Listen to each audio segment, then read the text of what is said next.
औज़ुबिल्लाहिमिनश्शैतानिर्रजीम बिस्मिल्लाहिर्रहमानिर्रहीम। Dear students, अस्सलामु अलैकुम। आज हमारा सेगमेंटेशन पे तीसरा लेक्चर है। इस लेक्चर को प्रिपेयर करने के लिए गुंजाइली की famous book digital image processing second edition and internet resources को इस्तेमाल किया गया है। इंटरनेट रिसोर्सेज के वेब लिंक्स को कंपाइल करके इस प्रेजेंटेशन के एंड में शामिल कर दिया गया है। अगर आप चाहें तो इन्हें भी विजिट कर सकते हैं। हो सकता है कि आपको इनसे कोई एडवांटेज हो।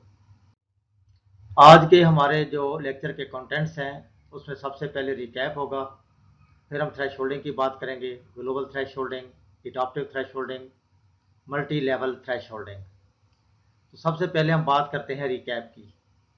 अगर आप अपने प्रीवियस लेक्चर को रिकॉल करें तो उस लेक्चर के अंदर हमने जो अप्रोचेज डिस्कस की थी वो थी डिसकंटिन्यूटी बेस्ड अप्रोचेज, जिसके अंदर हमने बात की थी पॉइंट की, लाइन डिटेक्शन की और एज। ये तीन अप्रोचेज थी जो हमने प्रीवियस लेक्चर में पढ़ी थी या हमने डिस्कस की थी। तो इनको बारी बारी डिस्कस करने से पहले मैं आपको थोड़ा सा ओवरऑल इसका बैकग्राउंड बताता हूँ कि हमने बात की थी first order derivative and second order derivative की। और आपको याद होगा कि हमने लैप्लासियन मास को दोबारा इस लेक्चर में मास को ड्राइव किया था। इससे पहले भी हम जब शार्पनिंग फिल्टर पढ़ रहे थे तब भी लैप्लासियन को हमने ड्राइव किया था, मगर इसको हमने दोबारा इस वजह से ड्राइव किया क्योंकि हमारे पास जो पॉइंट डिटेक्शन है या लाइन डिटेक्शन के मार्क्स हैं वो लैप्लासियन ही की तरह के हैं। तो उसको रिकॉल करने के लिए हमने दोबारा उसको क्या किया, रिवाइज किया।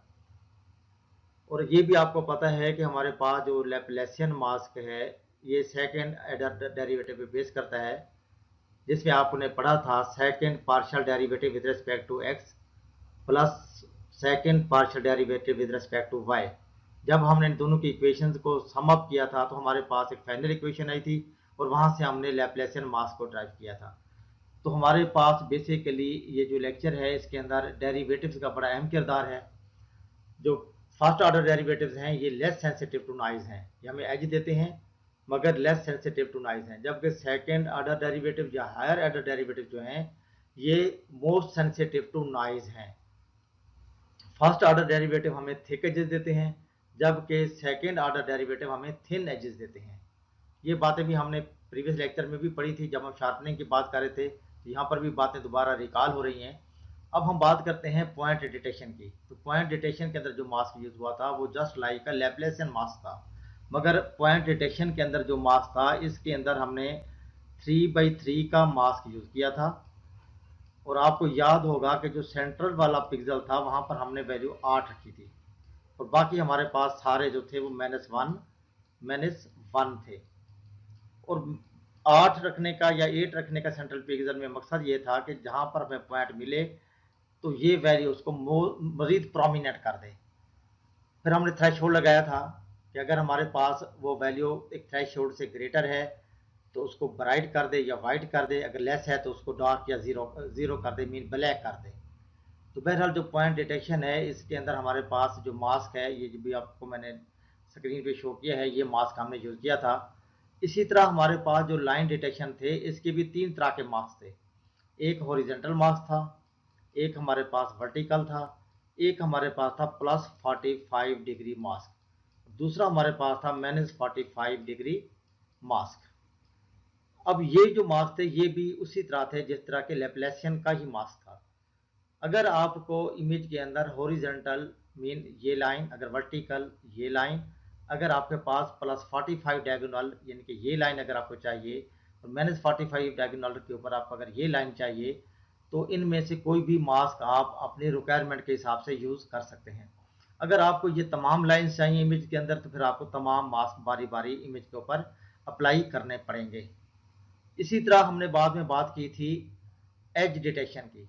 तो हमारे पास हमने तीन तरह के एजेस देखे थे, आपको याद होगा। एक एज हमने बात की थी आपके पास स्टेप एज होता है, और स्टेप एज वो होता है जहां पर आपके पास एब्रप्ट चेंज आती है, यानी कि आपके पास पहले एक सेम इंटेंसिटी लेवल चलता रहता है, उसके बाद आपके पास ब्राइट आता है। तो यहाँ पर जब आपके पास एक सडन चेंज आती है, एब्रप्ट चेंज आती है, तो ये आपके पास एज बनता है, तो इसको हमने कहा था स्टेप एज। दूसरा हमारे पास था रैंप एज। रैंप एज में ये होता है कि आपके पास सडन चेंज आती है, ग्रेजुअली चेंज आती है इंटेंसिटीज के अंदर। जैसे सपोज कर लें कि आपके पास पहले इंटेंसिटी सेम थी, उसके बाद ग्रेजुअली चेंज होना शुरू हुई, फिर जाके कांस्टेंट होगी, सेम होगी। ये बेसिकली आपके पास किसकी एग्जांपल है, रैंप एज की। और एक हमने पढ़ा था रूफ एज, जिसको हमने कहा था कि ये जस्ट लाइक का रिज एज होता है। मगर रिज एज हमारे पास क्या होता है कि आपके पास पहले कांस्टेंट होता है, फिर एब्रप्ट चेंज आती है, फिर वो कांस्टेंट हो जाता है, फिर वापस आता है, फिर आपके पास कांस्टेंट हो जाता है। जबकि आपके पास जो रूफ एज है उसमें आपके पास ग्रेजुअली चेंज आती है, यानी कि आपके पास अब्रप्ट चेंज नहीं आती, यानी कि यहाँ से आप ग्रेजुअली आपके पास चेंज आती है, फिर एक पीक हासिल करता है, फिर वहाँ से आपके पास ये डिक्रीज होना शुरू होता है, फिर जाके कांस्टेंट हो जाता है। इस तरह आपके पास क्या बनता है, एक रूफ एज बनता है। इसी तरह आपको याद होगा कि हमने बात की थी सोबल फिल्टर की, प्रीवेट की, रॉबर्ट्स की, फिर हमने कैनी एज फिल्टर के इस तरह के इमेजेस भी आपको दिखाए थे, इनके मास्क भी आपको शो किए थे। तो बेसिकली आपके पास क्या होता है, ये जितने भी मास्क हैं या जितने भी आपने, ये मैंने रॉबर्ट्स की बात की, सोबल की बात की, तो ये डेरिवेटिव बेस्ड है। तो इसके हमने इमेजेस भी देखे थे, वहाँ पर आपको कुछ रिजल्ट भी शो किए थे।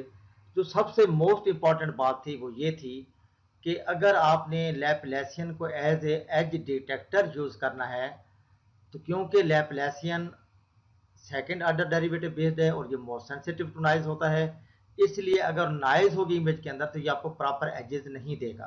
तो फिर आपको क्या करना पड़ता है कि उस नॉइज को रिमूव करना पड़ता है। अगर आप नॉइज को रिमूव नहीं करेंगे तो आपके जब एजेस आपको डिस्टॉर्शन की सूरत में मिलेंगे, यानी कि प्रॉपर या क्लियर एजेस आपको नहीं मिलेंगे। इसलिए बेहतर ये होता है कि उससे पहले आप क्या करें, इमेज को स्मूथ कर लें, नॉइज फ्री कर लें, ताकि आपको अच्छे बेटर रिजल्ट्स मिल सकें। तो ये आप याद करें तो प्रीवियस लेक्चर के अंदर आपको ये रिकमेंडेशन दी गई थी कि अगर आपने लैप्लासियन को एज ए डिटेक्टर यूज करना है तो उससे पहले आप गाजियन फिल्टर अप्लाई करें। गाजियन फिल्टर क्या करता है कि नॉइज को रिमूव कर देता है। जब नॉइज रिमूव हो जाती है तो आपको रिजल्ट स्मूथ, यानी कि जो आपके पास एजेस कार्नर या जो भी लाइंस आपको मिलती हैं वो क्या होती हैं, क्लियर होती हैं और अप टू द मार्क होती हैं। अगर आप याद करें तो हमने एक बिल्डिंग का इमेज देखा था जिसके अंदर ब्रिक वर्क किया गया था। तो उसको हमने दो तरह से देखा। एक दफ़ा हमने क्या किया कि उसके ऊपर सिंपल हॉरिजॉन्टल और वर्टिकल लाइन के मास्क अप्लाई किए, फिर हमने उसका रिजल्टेंट देखा, रिजल्टेंट आउटपुट इमेज देखा। उसके बाद हमने क्या किया कि उसके ऊपर गॉसियन फिल्टर, यानी कि हमने इसको स्मूथ किया। स्मूथ करने के बाद फिर हमने उसके ऊपर एक एज डिटेक्टर अप्लाई किया, तो तब हमारे रिजल्ट्स जो थे वो प्रीवियस से बेटर थे। तो ये एक रिकमेंडेशन है, क्योंकि हमारे पास जितने मार्क्स हैं ये डेरिवेटिव बेस्ड हैं, तो डेरिवेटिव जो होता है वो, यानी कि जो सेकंड या हायर ऑर्डर डेरिवेटिव्स होते हैं वो मोस्ट सेंसिटिव नॉइज होते हैं। इसलिए हमें क्या करना होता है कि अपने इमेजेस को क्लियर करना होता है, स्मूथ करना होता है या नॉइज फ्री करना होता है, ताकि हमें प्रॉपर रिजल्ट मिल सकें। तो सबसे इंपॉर्टेंट बात ये थी कि जो फर्स्ट ऑर्डर डेरिवेटिव्स हैं वो सिर्फ आपको एग्जिस्ट देते हैं, जबकि जो सेकंड ऑर्डर डेरिवेटिव्स के साथ जो आपके एग्जीटेटर होते हैं वो आपको एजेस के साथ साथ उसकी डायरेक्शन भी देते हैं। मुझे उम्मीद है कि ये लेक्चर जो है, जो हमने प्रीवियस पढ़ा था, वो आपको ब्रीफली रिकॉल हो गया होगा और वो कंटेंट्स आपको दोबारा ब्रीफली समझ भी आ गए होंगे कि जो हमने उस लेक्चर के अंदर पढ़े थे वो मैंने आपको यहाँ दोबारा रिपीट भी कर दिए हैं। अब हम लेक्चर के ओरिजिनल कंटेंट्स की बात करते हैं। तो सबसे पहले हम बात करते हैं थ्रेश होल्डिंग की। तो थ्रेश होल्डिंग जो है ये वाइडली यूज टेक्निक है सेगमेंटेशन के लिए, बेसिक भी है और widely use technique for segmentation है। The image is divided on the basis of change in intensity levels. ये जो आपके पास बेसिकली थ्रेश होल्डिंग मैथड है ये बेस्ड ऑन होता है चेंज इन इंटेंसिटी। जहाँ पर इंटेंसिटी चेंज होती है वहाँ पर ये क्या करता है, इमेज को डिवाइड कर देता है बैकग्राउंड और फोरग्राउंड में। Use this technique, object in the foreground can be isolated from the background if it intensity is different than the background. इसके अंदर सिंगल थ्रेशोल्ड यूज होता है। तो एक आपके पास ऑब्जेक्ट होता है जो फोरग्राउंड पे होता है और बाकी आपके पास बैकग्राउंड होता है। तो ये बेस्ड करता है इंटेंसिटी चेंजेस के ऊपर। जहाँ इंटेंसिटी डिफर करती है वहाँ पर आपके पास एक बैकग्राउंड को रिप्रेजेंट करेगा और दूसरा आपके पास क्या होगा, फोरग्राउंड या आपके पास ऑब्जेक्ट होगा। For complexity reduction RGB image is first converted into grey scale, यानी कि आपके पास जो कलर्ड इमेज होते हैं, जो RGB में होते हैं, उनको सबसे पहले ग्रे स्केल में कन्वर्ट किया जाता है। उसके बाद थ्रेशोल्डिंग अप्लाई की जाती है और आपको जो इमेज मिलता है वो बाइनरी इमेज होता है एट द एंड। अब थ्रेशोल्डिंग को हम थोड़ा सा मैथमेटिकली देखते हैं इक्वेशन के जरिए कि एक थ्रेशोल्ड को हम कैसे अप्लाई करते हैं। Thresholding is usually the first step in any segmentation approach. ये पहला स्टेप होता है मोस्टली जो आपके सेगमेंटेशन के मेथड्स हैं। We have talked about simple single value thresholding already. अगर आपको याद हो तो हमने जब पॉइंट प्रोसेसिंग पढ़ा था तो वहाँ पर भी हमने थ्रेशोल्डिंग की बात की थी। आपको याद होगा कि हमने एक मून का इमेज देखा था और वहाँ पर हमने थ्रेशोल्ड अप्लाई करके मून को बैकग्राउंड से आइसोलेट किया था या सेगमेंट किया था। तो बेसिकली ये थ्रेशोल्डिंग की इक्वेशन जो हमने वहाँ पर पढ़ी थी सेम यहाँ पर यूज़ हो रही है। इसको हम दोबारा रिवाइज करते हैं ताकि आपको थ्रेशोल्डिंग का मैकेनिज्म क्लियरली समझ आ जाए।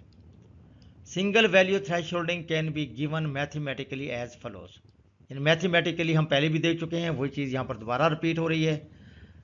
आपके पास, आपको अगर रिकॉल करें तो आपको याद है कि आपके पास जो इमेज होता है वो एक मैट्रिक्स में होता है जिसमें नंबर ऑफ रोज और कॉलम्स होते हैं। और हम क्या करते हैं, इमेज को टॉप टू बॉटम तक स्कैन करते हैं या पहली रो से लेकर लास्ट कॉलम रो तक हम इसको क्या करते हैं, स्कैन करते हैं। और जो आपका इनपुट इमेज होता है वहाँ पर इंटेंसिटी या ग्रे लेवल पड़े होते हैं, उन वैल्यूज़ को हम पिक करते हैं जिसको हमने f(x,y) कहा है। फिर वो f(x,y) हम थ्रेशोल्ड से कंपेयर करते हैं। जो थ्रेशोल्ड हमने फिक्स किया होता है उससे कंपेयर करते हैं।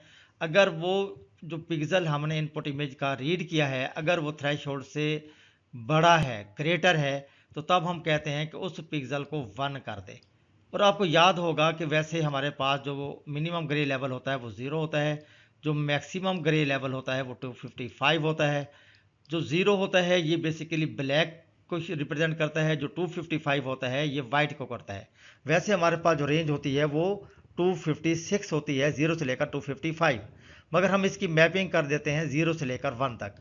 तो इस केस में हमारे पास 0 ब्लैक होता है और 1 हमारे पास वाइट होता है। इसलिए हमने ये कहा कि अगर हमारे पास जो इनपुट इमेज है उसका जो पिक्सल f(x,y) हमने पिक किया है अगर वो ग्रेटर है, यानी कि वो ग्रे लेवल इंटेंसिटी थ्रेशोल्ड से बड़ा है, तो फिर उस पिक्सल को वाइट कर दे। यानी कि हमने बैकग्राउंड और फोरग्राउंड में जाना है, तो बैकग्राउंड को हम रिप्रेजेंट करना चाह रहे हैं ब्लैक से और फोरग्राउंड यानी कि ऑब्जेक्ट को हम रिप्रेजेंट करना चाह रहे हैं वाइट से। इसलिए हमने क्या कहा कि उस पिक्सल को क्या कर दे, वाइट कर दे। अगर वो लेस इक्वल थ्रेशोल्ड है तो फिर उस पिक्सल की वैल्यू को वो क्या कर दे, 0 कर दे। इस तरह आपके पास क्या होगा, ये इनपुट इमेज पूरा स्कैन हो जाएगा, रीड होता जाएगा, थ्रेशोल्ड से कंपेयर होता जाएगा। जो कंडीशन सेटिस्फाई करती जाएगी उसी तरह से आपके पास जो आउटपुट मैट्रिक्स आउटपुट इमेज होगा उसकी वैल्यूज 1 और 0 होती जाएंगी। एट द एंड जो आपके पास आउटपुट या इमेज मिलेगा जिसको आप g(x,y) कह रहे हैं, उसके अंदर आपके पास एक बैकग्राउंड होगा और दूसरा आपके पास फोरग्राउंड होगा। फोरग्राउंड पे ऑब्जेक्ट होगा जो कि वाइट होगा और बैकग्राउंड आपका ब्लैक होगा क्योंकि वो 0 से रिप्रेजेंट हो रहा है। तो ये एक सिंपल सी इक्वेशन है, आई होप कि आपको समझ आ गई होगी।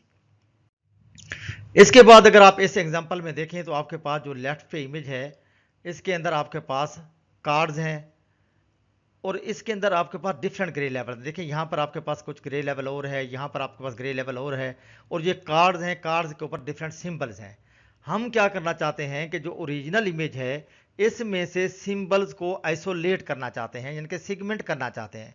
अब हमें एक ऐसा थ्रेशोल्ड सेलेक्ट करना पड़ेगा जिससे हमारा जो बैकग्राउंड है, ये वाला जो बैकग्राउंड है जिसको मैं बी से रिप्रेजेंट कर रहा हूँ, ये वाइट हो जाए और इसके ऊपर जो ऑब्जेक्ट्स हैं ये ब्लैक में हों। यानी कि ये ज़रूरी नहीं है कि हमेशा ही आपका जो अपना बैकग्राउंड है वो ब्लैक ही होगा, ये वाइस वर्सा है। कभी आपके पास ऑब्जेक्ट वाइट होंगे तो आपके पास जो बैकग्राउंड है वो ब्लैक होगा। अगर बैकग्राउंड आपके पास वाइट होगा तो ऑब्जेक्ट उसके ऊपर क्या होगा, ब्लैक होगा, यानी कि बाइनरी में है, 0 1 में है। तो बहरहाल अगर आपने यहाँ पर देखा तो जो आपने थ्रेशोल्ड आपने सेलेक्ट किया उस थ्रेशोल्ड के हिसाब से आपके पास जो बैकग्राउंड है वो आपका वाइट हो गया और उसके ऊपर आपके पास जो ऑब्जेक्ट्स थे, जो सिंबल्स थे वो आपके क्या हो गए हैं, आइसोलेट या सेगमेंट हो गए हैं। वो कहते हैं जी बट बी केयरफुल।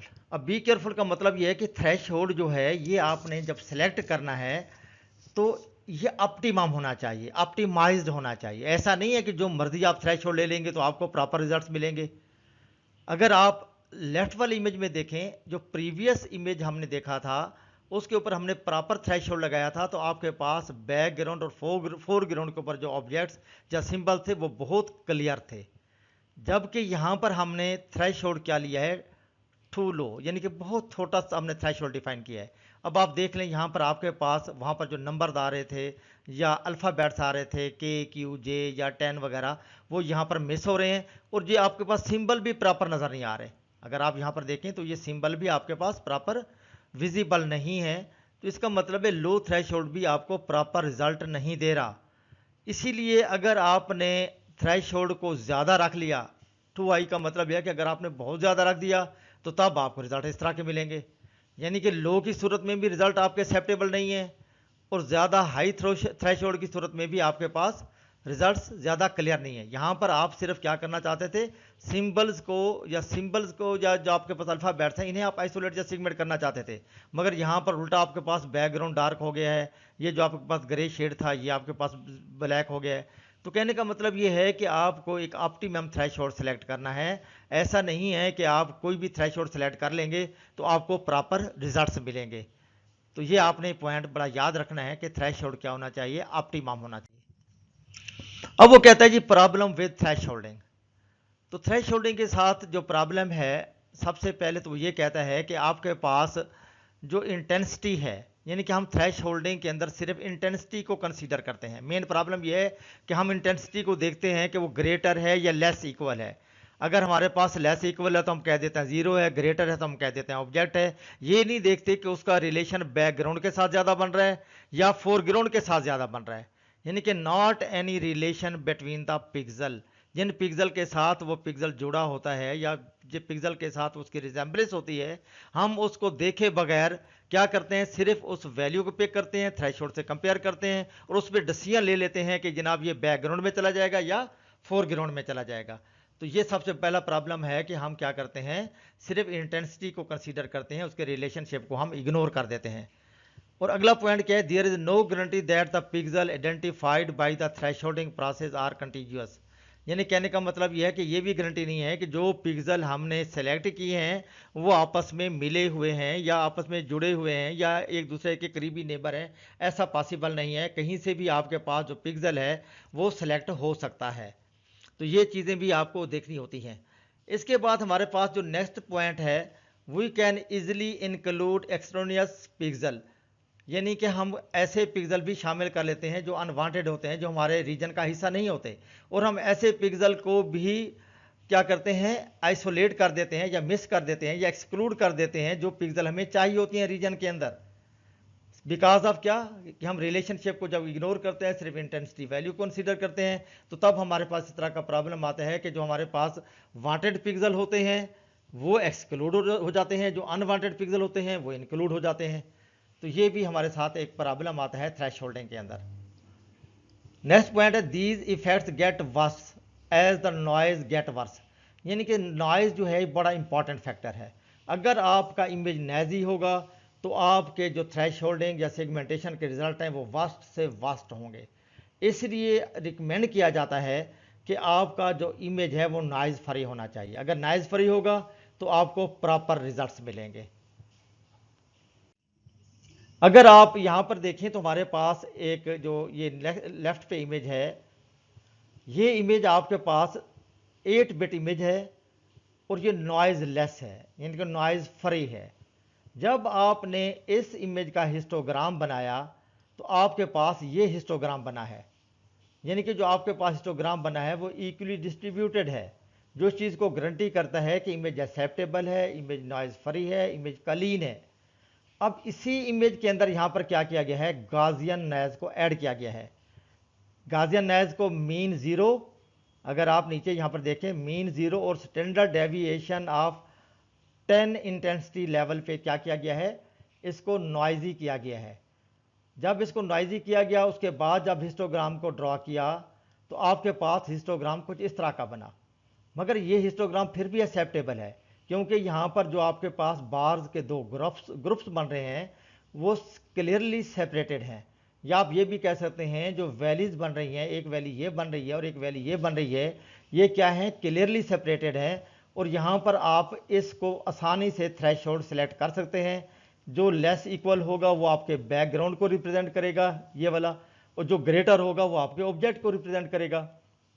यानी कि इतनी नाइज है कि एक्सेप्टेबल है, यहाँ पर आप एक प्रॉपर थ्रेशोल्ड सेलेक्ट कर सकते हैं। मगर उसी इमेज को जो आपके पास ओरिजिनल इमेज था उसमें ज़्यादा नॉइज़ ऐड की गई है।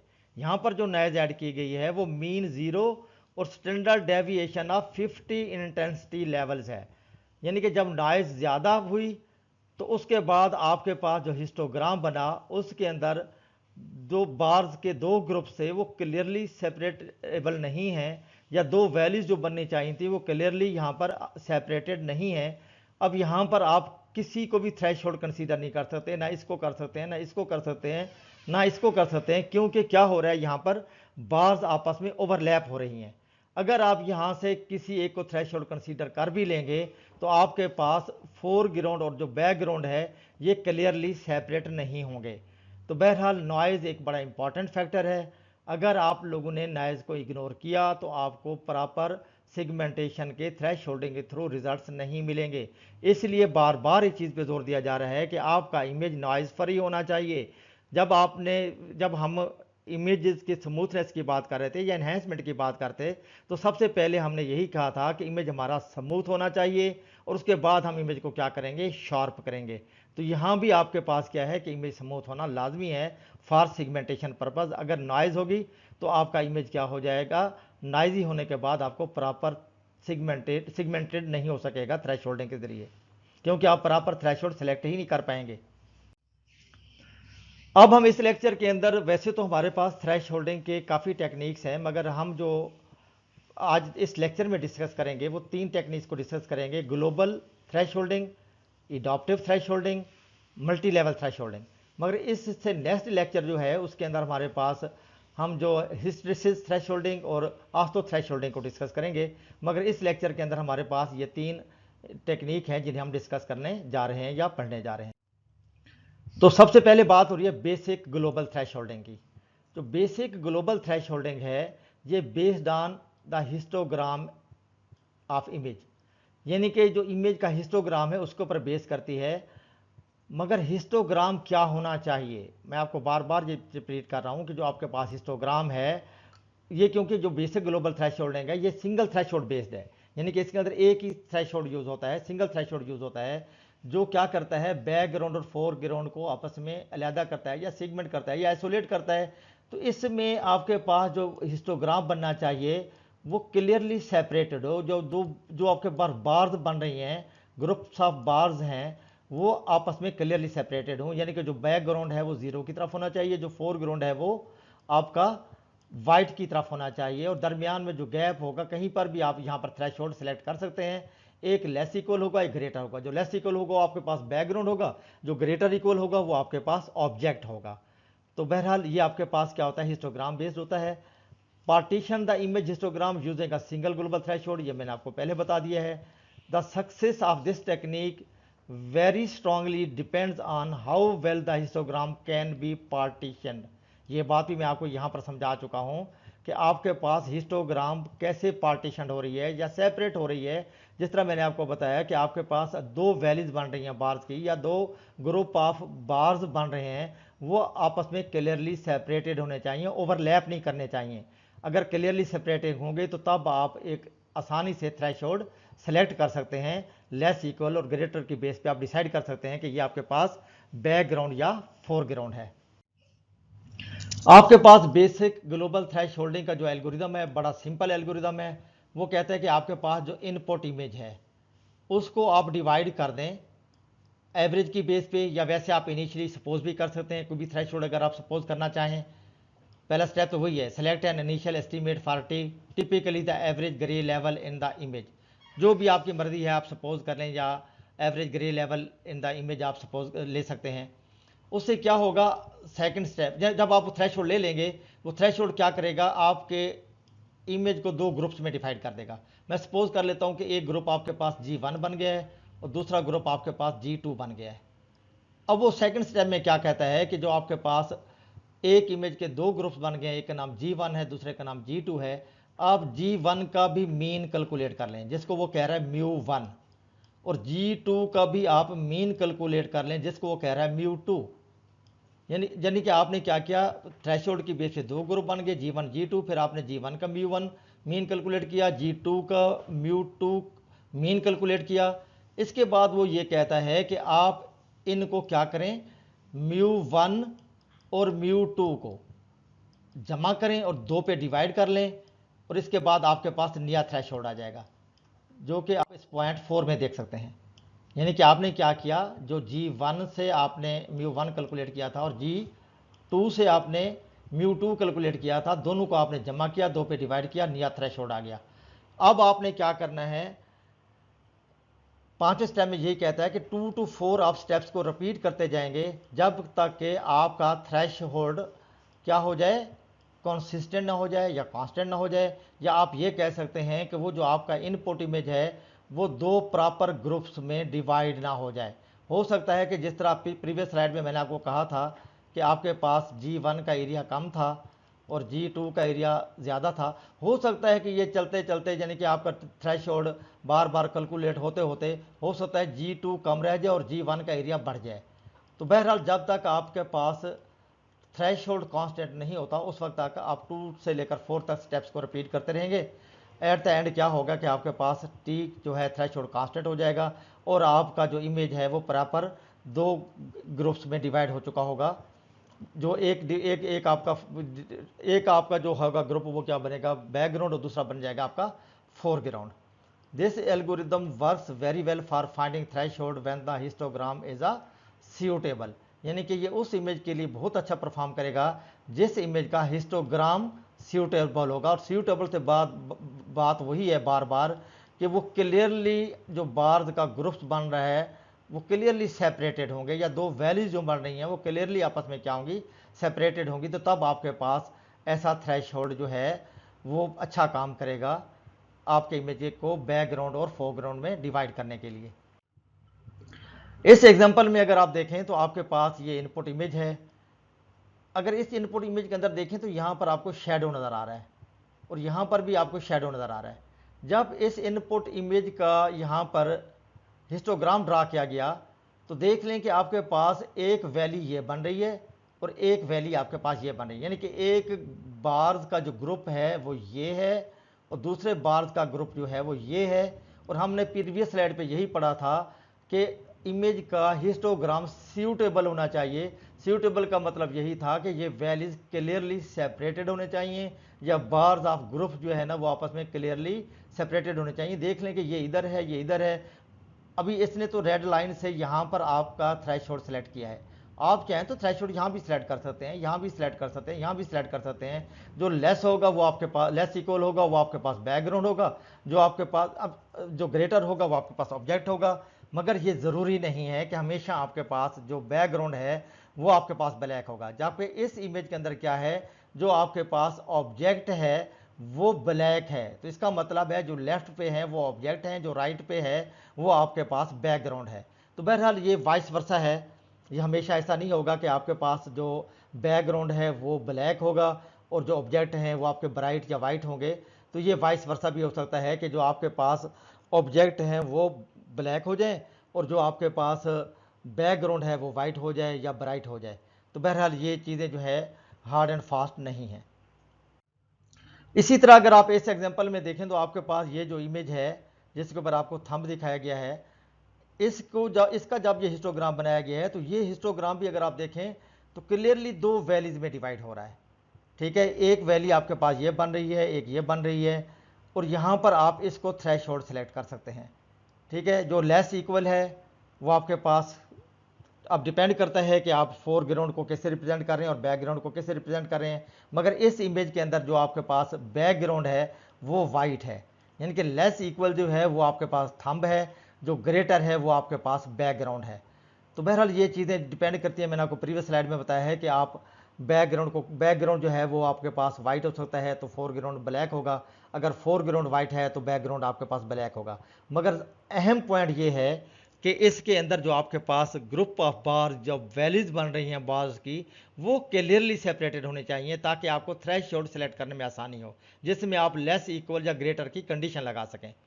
मगर एक यहाँ पर देखें तो आपके पास जो आउटपुट इमेज है जो राइट पे है, यहाँ पर आपके पास ये कर्व्स जो बन रही हैं इनको मिन्यूट्स कहते हैं, ये बड़ी क्लियर हैं।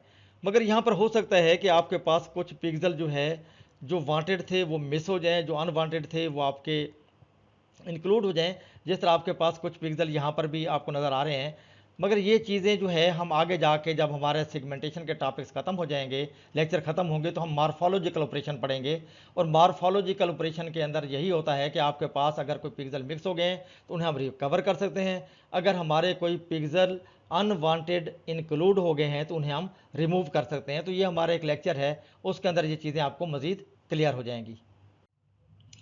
तो ये इस स्लाइड के ऊपर जो है आपको एक इमेज के थ्रू एग्जांपल दिखाई गई है कि आपके पास ये इनपुट इमेज है जिसको आप ओरिजिनल इमेज कह रहे हैं। जब आपने इसके ऊपर थ्रेशोल्ड लगाया तो ये इसने क्या किया, एक को बैकग्राउंड को वाइड कर दिया, ऊपर आपके पास ये ऑब्जेक्ट क्लियर नज़र आ रहा है। इसी तरह सेकेंड इमेज के अंदर आपके पास क्या है, ये ओरिजिनल इमेज है, जब थ्रेशोल्ड अप्लाई किया तो ये आपके पास बैकग्राउंड और फोरग्राउंड जो है, फोरग्राउंड पे आपके पास ऑब्जेक्ट है जो कि ब्लैक में, और बैकग्राउंड में आपके पास जो बैकग्राउंड है वो वाइट में है। तो इसने इनको क्या कर दिया, आइसोलेट कर दिया है, या आप कह सकते हैं कि सेगमेंट कर दिया है। अब हम बात करते हैं problem with single value thresholding. अब ये बात आप ज़हन नशीन कर लें कि अगर आपके पास एक इमेज है और उसके अंदर एक आपके पास बैकग्राउंड है और एक ऑब्जेक्ट है, फिर तो आपका एक threshold, single value threshold sufficient है उस प्रॉब्लम को सॉल्व करने के लिए।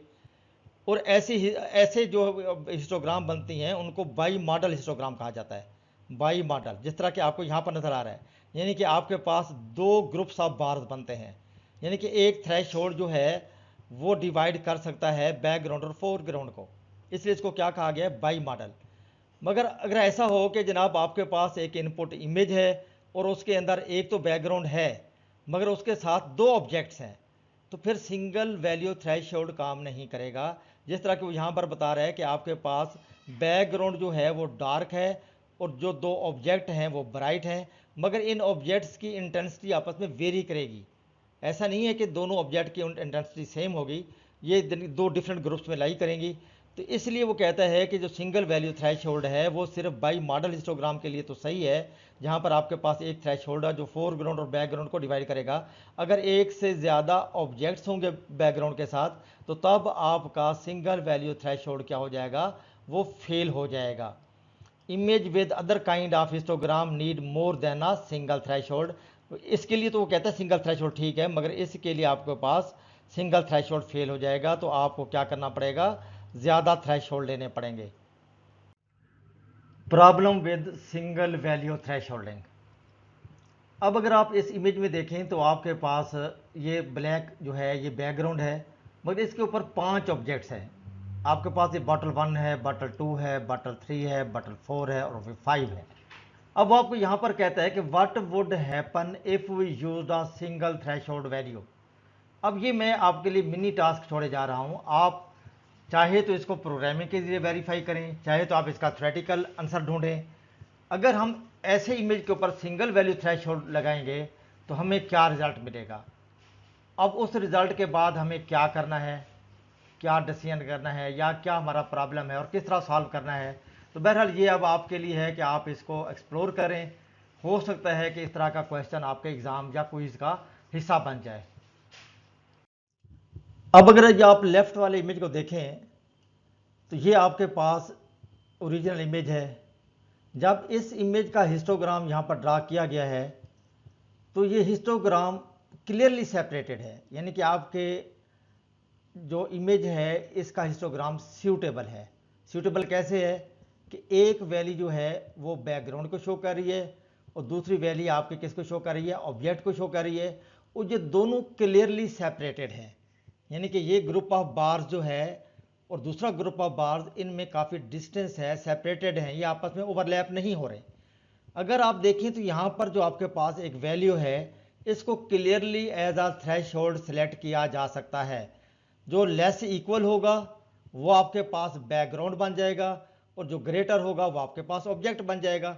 अगर आप इसी का आउटपुट इमेज देखें जो कि ये है, यहाँ पर आपके पास ऑब्जेक्ट जो है वो वाइट बन गया है, जो आपके पास जो कि फोरग्राउंड का रहेगा, और जो बैकग्राउंड है वो आपके पास क्या है, ब्लैक है। तो बहरहाल ये इमेज ऐसा है कि जो एक्सेप्टेबल है, जहाँ पर आपके पास एक सूटेबल हिस्टोग्राम बन रहा है, और उस सूटेबल हिस्टोग्राम से आप इजीली क्या कर सकते हैं, सिंगल वैल्यू थ्रेशोल्ड सेलेक्ट कर सकते हैं। अगर आप उसी इमेज के नीचे दूसरा इमेज देखें, इमेज तो वही है मगर ये इल्यूमिनेटेड है, इसके अंदर अनइवन इल्यूमिनेशन है। जब इस इमेज का हिस्टोग्राम ड्रा किया गया तो आपको ये हिस्टोग्राम मिला। अब यहाँ पर देख लें, आपके पास बैकग्राउंड या फोरग्राउंड की जो ग्रुप ऑफ बार्स हैं या वैलीज हैं वो क्लियरली सेपरेटेड नहीं है। यहाँ पर बार्स क्या हो रही हैं, आपस में ओवरलैप हो रही हैं। हम कहीं पर भी, जिस तरह हमने यहाँ पर एक थ्रेशोल्ड को क्लियरली या इजीली हमने सेलेक्ट कर लिया था, यहाँ पर हम किसी भी थ्रेशोल्ड को क्लियरली या इजीली आप ये कह सकते हैं कि सिलेक्ट नहीं कर सकते, क्योंकि यहाँ पर हमें क्लियरली सेपरेशन नहीं मिल रही, ये बार्स आपस में ओवरलैप कर रही हैं। अगर हम यहाँ पर कोई थ्रेशोल्ड सेलेक्ट कर भी लेंगे तो हमें कोई इस तरह का रिजल्ट मिलेगा। यहाँ पर देख लें, आपके पास ना तो बैकग्राउंड क्लियर है और ना ही इसके ऊपर कोई ऑब्जेक्ट क्लियर है। तो बहरहाल ये प्रॉब्लम है कि जब आपके पास इमेज नॉइजी होगा, एल्यूमिनेटेड होगा, तो उसका प्रॉपर हिस्टोग्राम नहीं बनेगा। जब प्रॉपर हिस्टोग्राम नहीं बनेगा तो हम एक जो ऑप्टिमम थ्रेशोल्ड है वो उसको सेलेक्ट नहीं कर पाएंगे। जब ऑप्टिमम या ऑप्टिमाइज थ्रेशोल्ड सेलेक्ट नहीं होगा तो आपके पास बैकग्राउंड और फोरग्राउंड जो हैं वो आपस में क्लियरली आइसोलेट नहीं हो सकेंगे या सिगमेंट नहीं हो सकेंगे। तो ये प्रॉब्लम है सिंगल वैल्यू थ्रेशोल्ड के साथ। यानी कि अब हम क्या कर सकते हैं कि यहाँ पर सिंगल वैल्यू थ्रेशोल्ड सेलेक्ट करके अपने जो प्रॉब्लम है उसको सॉल्व नहीं कर सकते। अब इसको हम कैसे सॉल्व कर सकते हैं, आइए देखते हैं। इसको हम सॉल्व करेंगे बेसिक एडॉप्टिव थ्रेशोल्डिंग के जरिए। ये बहुत ही आसान सा मेथड है। वो सिर्फ ये कहता है कि जो आपके पास एक इनपुट इमेज है, आप उसको क्या कर लें, सब इमेजेस में डिवाइड कर लें। आगे एग्जांपल में दिखाएगा कि आपके पास जो इनपुट इमेज होगा उसको वो क्या करेगा, 4x4 में डिवाइड कर देगा। यानी कि एक इनपुट इमेज जो पहले था उसको 16 में 4 रोज और 4 कॉलम में जब डिवाइड करेगा तो 16 सब इमेजेस बनेंगे। तो ये कहता है कि आप क्या करें, अगर आपके पास कोई ऐसा इनपुट इमेज है जिसमें सिंगल थ्रेशोल्ड वैल्यू काम नहीं कर रही, तो आप उस इनपुट इमेज को सब डिवाइड करें इमेजेस के अंदर, सब इमेजेस के अंदर। फिर हर सब इमेज को उसी तरह जिस तरह ग्लोबल थ्रेशोल्ड हम लगाते थे इनपुट इमेज के ऊपर, आप उसी मेथड के जरिए इंडिविजुअली थ्रेशोल्ड यूज करके उसको सॉल्व करें। एट द एंड क्या होगा, जब तमाम सब इमेजेस को हम ग्लोबल थ्रेशोल्ड के जरिए या इंडिविजुअली हम उसको क्या कर चुके होंगे, सॉल्व कर चुके होंगे, जो हमें आउटपुट इमेज मिलेगा वो बेटर होगा as compare to the previous slide पे जो हमने इमेज देखा है। तो इसी को वो कह रहा है कि since the threshold for each pixel depends on its location with an image, this technique is said to be adaptive. यानी कि इसको हम कहते हैं बेसिक एडॉप्टिव थ्रेशोल्ड। और इसका मेन मकसद क्या है, image divide an image into सब images and threshold these individually. तो ये मैंने आपको पहले बता दिया है। तो बेसिकली आपके पास जो बेसिक एडॉप्टिव थ्रेशोल्डिंग है, इसमें आपने क्या करना होता है, इनपुट इमेज को सब इमेज में डिवाइड करके इंडी थ्रेशोल्ड के साथ उसको आपने सॉल्व करना होता है। अब बात करता है एग्जांपल के जरिए। बेसिक एडॉप्टिव थ्रेशोल्डिंग की एग्जांपल क्या है कि अगर आप देखें तो आपके पास ये वही इनपुट इमेज है जो प्रीवियस स्लाइड्स के ऊपर जिसकी बार्स आपस में ओवरलैप हो रही थी, उनकी क्लियर जो वैल्यूज थी वो क्लियरली सेपरेटेड नहीं थी। अब उसी इमेज को उसने क्या किया है, 4x4 यानी 16 सब इमेजेस में डिवाइड कर दिया। यहाँ आपको नज़र भी आ रहा है, ये आपको जो आपके ये ब्लॉक्स नज़र आ रहे हैं, बेसिकली ये क्या है, सब इमेजेस हैं। अब हर सब इमेजेस को हम क्या करेंगे, ग्लोबल थ्रेशोल्ड के जरिए हम इसको सॉल्व करेंगे। एट द एंड जो आपको रिजल्ट मिलेगा वो कुछ इस तरह का होगा। ये आपके पास बैकग्राउंड देखें क्लियर हो गया है, ऑब्जेक्ट भी ऑलमोस्ट क्लियर हो गया है, मगर यहाँ हमें कुछ प्रॉब्लम नज़र आ रहा है। मगर इस प्रॉब्लम को भी हम बाद में देखते हैं कि कैसे सॉल्व करना है। मगर थोड़ा सा मैं आपको ये बता देता हूँ कि जिस तरह आपके पास ये एक सब इमेज है, ये एक सब इमेज है, इन सब इमेजेस को फिर उसी तरह क्या किया जाएगा, इनका हिस्टोग्राम ड्रा होगा, जो कि क्लियरली बार्स उनकी क्या होंगी, सेपरेटेड होंगी। फिर वहाँ से एक थ्रेशोल्ड सिलेक्ट किया जाएगा, वो थ्रेशोल्ड बैकग्राउंड और फोरग्राउंड को क्या कर देगा, अलहदा कर देगा। इसी तरह हमने क्या करना है, ग्लोबल थ्रेशोल्ड हर सब इमेज पे लगाना है। एट द एंड हमें क्या मिलेगा, ये रिजल्ट मिलेगा। फिर ये जो मैं आपको प्रॉब्लम वाला हिस्सा दिखा रहा था, इसकी बात कर रहा हूँ, इसके लिए वो क्या कहता है, as can be seen success is mixed, यानी कि इसके अंदर कुछ ना कुछ प्रॉब्लम है, कुछ एरिया जो है उसके अंदर अभी भी गड़बड़ है, उसको फिर हमने कैसे सॉल्व करना है। वो कहता है जी, बट वी कैन फर्दर सब डिवाइडेड ट्रबल सम सब इमेजेस फॉर मोर सक्सेस, यानी कि आप ये कर सकते हैं कि जो सब इमेजेस के अंदर अभी प्रॉब्लम रह गया है उनको आप मजीद सब इमेजेस में डिवाइड करें, फिर हर सब इमेज को इंडिविजुअली उसी ग्लोबल थ्रेशोल्ड के जरिए आप उसको सॉल्व करें। एट द एंड क्या होगा, आपके पास जो आपका फोरग्राउंड पे ऑब्जेक्ट है वो बिल्कुल नीट एंड क्लीन होके आइसोलेट या सिगमेंट हो जाएगा। अब अगर आप यहां पर देखें तो आपके पास ये जो आपके पास सब इमेजेस दिखाए गए हैं, इसी में अगर आप देखें तो आपके पास ये जो लास्ट पे इमेज देखा गया है इसको देखें, बल्कि तो आप सेकंड इमेज में देखें, यहां पर आपके पास कुछ एरिया ऐसा है, ये देख लें। यहां पर आपके पास एक इमेज है ग्रे लेवल, या आपको नजर आ रहा है, जिसकी इंटेंसिटी बाकी बैकग्राउंड से ज़्यादा है। अगर आपने इसको आइसोलेट करना है तो देख लो उसने क्या किया, मजीद इसको सब डिवाइड कर दिया है। यहाँ पर देखें तो आपके ये जो आपके बॉक्स नज़र आ रहे हैं, ये बेसिकली इसको सब इमेजेस में डिवाइड किया जा रहा है। जब इन सब इमेजेस को, मैं इनकी बात कर रहा हूँ, ये जो ब्लॉक्स बने हुए हैं, इनके जब हिस्टोग्राम ड्रा करेंगे तो वो हिस्टोग्राम क्या होंगे, क्लियरली सेपरेटेड होंगे। फिर वहाँ से आप एक थ्रेशोल्ड सेलेक्ट करेंगे, जब वो आप थ्रेशोल्ड अप्लाई करेंगे तो आपके पास ये जो एरिया है ये क्लियरली आइसोलेट होकर सिगमेंट होकर बाहर आ जाएगा। तो कहने का मतलब ये है कि आपके पास क्या है, these images show the troublesome parts of the previous problem further subdivided, यानी कि जो आपके प्रॉब्लम ओरिएंटेड आपके पास सब इमेजेस रह गए थे उनको मजीद सब इमेजेस में डिवाइड करें। मजीद सब डिवाइड करने के बाद फिर वही सेम फार्मूला लगाएं ग्लोबल थ्रेशोल्डिंग वाला, और उसको जब आप सॉल्व करेंगे तो आपके पास एट द एंड जो रिजल्ट होगा वो आपको वही मिलेगा जो आप अचीव करना चाहते थे। After this sub division successful thresholding can be achieved, यानी कि वही बात है कि डिवाइड एंड कंकर वाला रूल है कि आप उस वक्त तक उसको डिवाइड करते जाएं जब तक कि आपका प्रॉब्लम सॉल्व नहीं हो जाता। मगर ये प्रॉब्लम होगा सिंगल वैल्यू थ्रेशोल्डिंग, यानी कि आपने डिवाइड करना है मगर उसके बाद हर सब इमेज के ऊपर क्या लगेगा, सिंगल वैल्यू थ्रेशोल्ड। अब हम बात करते हैं मल्टी लेवल थ्रेशोल्डिंग की। अब मैं यहाँ पर थोड़ा सा मजीद आपको रिकॉल कराना चाहता हूँ कि अभी हमने जो बेसिक ग्लोबल थ्रेशोल्डिंग पढ़ी, सिंगल वैल्यू थ्रेशोल्ड की बात की, जब हमने बेसिक एडाप्टिव थ्रेशोल्डिंग की बात की, बेशक हमने इनपुट इमेज को सब इमेजेस में डिवाइड किया, मगर डिवाइड करने के बाद हर सब इमेज के ऊपर फिर हमने सिंगल वैल्यू थ्रेशोल्ड की बात की, क्योंकि उसके ऊपर क्या था, एक बैकग्राउंड था और एक फोरग्राउंड था, यानी कि फोरग्राउंड पे एक ऑब्जेक्ट था। मगर हमने दोनों केसेस में बात सिंगल वैल्यू थ्रेशोल्ड की है, मगर उन इनपुट इमेजेस के ऊपर जहां पर आपके पास क्लियरली सूटेबल हिस्टोग्राम नहीं बन रहा था, या दो group of bars clearly separated नहीं थे, या दो वैल्यूज क्लियरली सेपरेट नहीं हो रही थी, वहां पर हमने क्या किया, इनपुट इमेज को सब इमेजेस में डिवाइड किया, मगर फिर हमने ग्लोबल थ्रेशोल्डिंग ही अप्लाई की, यानी कि सिंगल थ्रेशोल्ड ही हमने यूज किया, क्योंकि वहां पर क्या था, एक बैकग्राउंड था और एक ऑब्जेक्ट था। मगर अब हम जो बात करने जा रहे हैं वो मल्टी लेवल थ्रेशोल्डिंग की है। मल्टी लेवल थ्रेशोल्डिंग का मतलब ये है कि एक बैकग्राउंड हो और उसके ऊपर नंबर ऑफ ऑब्जेक्ट्स, यानी कि एक से ज्यादा ऑब्जेक्ट हों, तो तब आपका जो सिंगल वैल्यू थ्रेशोल्ड है वो वर्केबल नहीं रहेगा। यही बात उसने इस पॉइंट में लिखी है, it is use to segment objects having specific intensity range that can not be extracted precisely with single threshold value. ज़ाहिर है कि अगर आपके पास एक बैकग्राउंड है और ज़्यादा ऑब्जेक्ट्स हैं, यानी कि ऑब्जेक्ट की बात नहीं कर रहा, ऑब्जेक्ट्स की बात कर रहे हैं, तो सिंगल वैल्यू जो है वो फेल हो जाएगी ऐसे प्रॉब्लम को सॉल्व करने के लिए। Multi level thresholding is process that segment a gray level image into several distinct regions, यानी कि एक बैकग्राउंड है, अगर दो ऑब्जेक्ट हैं तो ऑब्जेक्ट 1 का रीजन होगा, ऑब्जेक्ट 2 का रीजन होगा। This technique determines more than one threshold for the given image and segment image into certain brightness region which correspond to one background and several objects.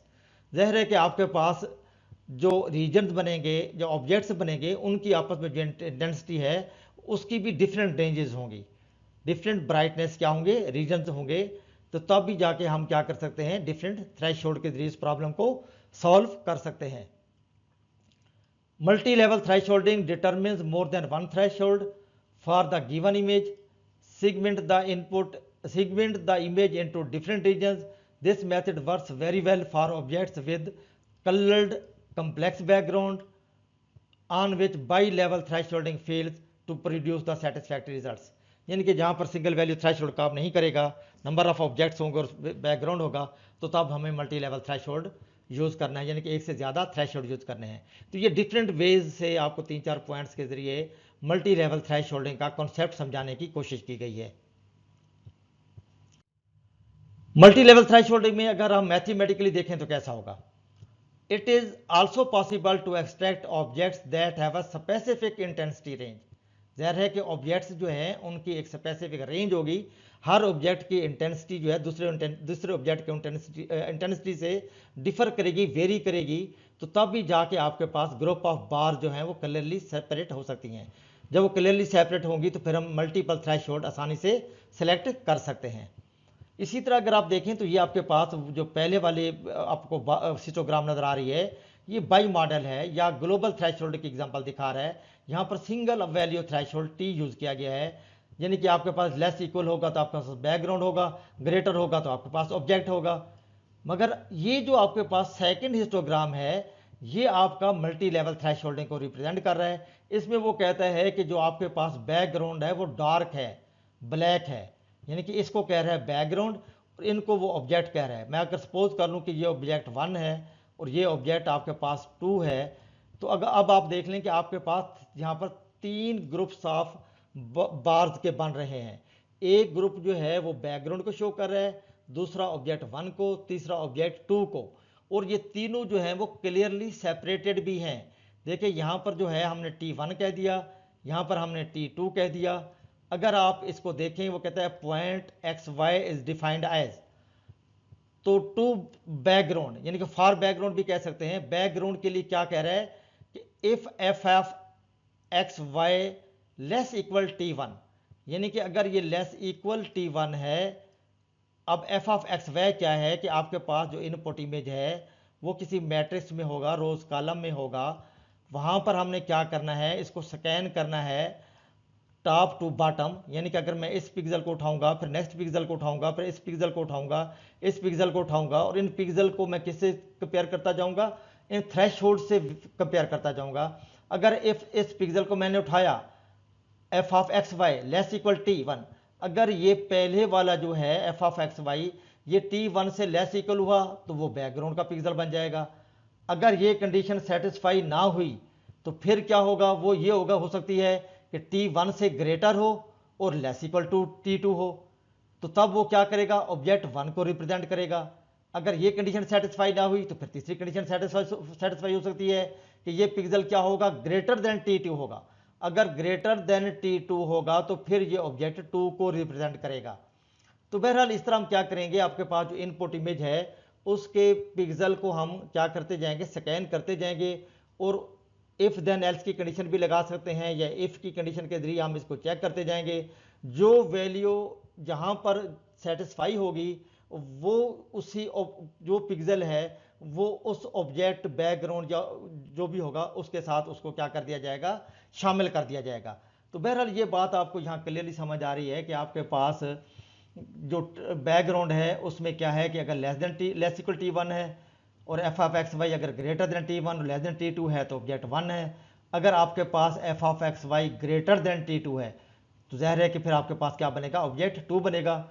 आप 5th semester के students हैं, if then else आपको लगाना आता है। ये बड़ा simple सा है कि आप इसको किस तरह एग्जीक्यूट कर सकते हैं। तो बहरहाल जहाँ पर आपके पास एक बैकग्राउंड और मल्टीपल ऑब्जेक्ट्स होंगे तो वहाँ पर आपके पास मल्टीपल थ्रेशोल्ड होंगे और कंडीशंस यहाँ आपने देख ली हैं।